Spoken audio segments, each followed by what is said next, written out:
At 19, I'm living in two worlds. At home, it's injera and Amharic, and what will people say? Outside, it's pizza, English, and trying to figure out who I actually am. Here's the thing about being Ethiopian American. You're never fully one or the other. You're both. And that's confusing, but it's also powerful.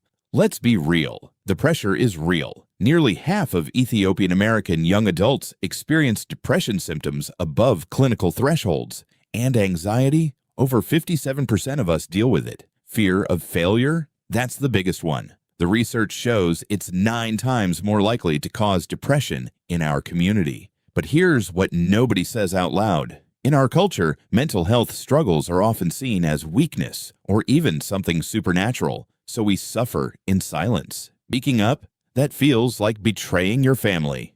Where are you from? Maryland. No, where are you really from? Ethiopia. Oh, so you're African? Yes, but also American. Here's what's exhausting. You're navigating being black in America, but also immigrant black. People don't understand the difference. My race is black. My ethnicity is Ethiopian. My nationality is American. 3 different things, all part of who I am, how I survive. I stopped apologizing for being complicated. I say, I'm Ethiopian American, both, fully. And when people ask ignorant questions, I educate.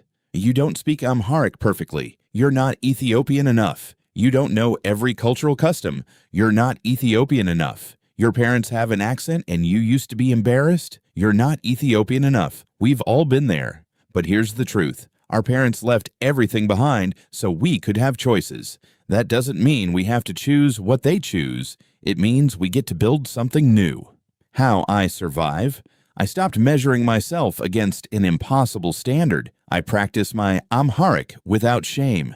I learn about my culture at my own pace.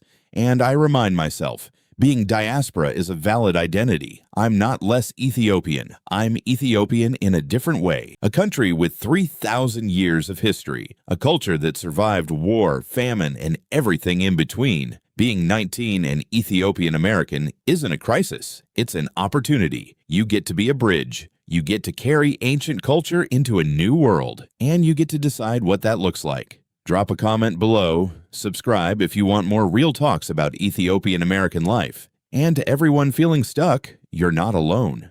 We're building this path together.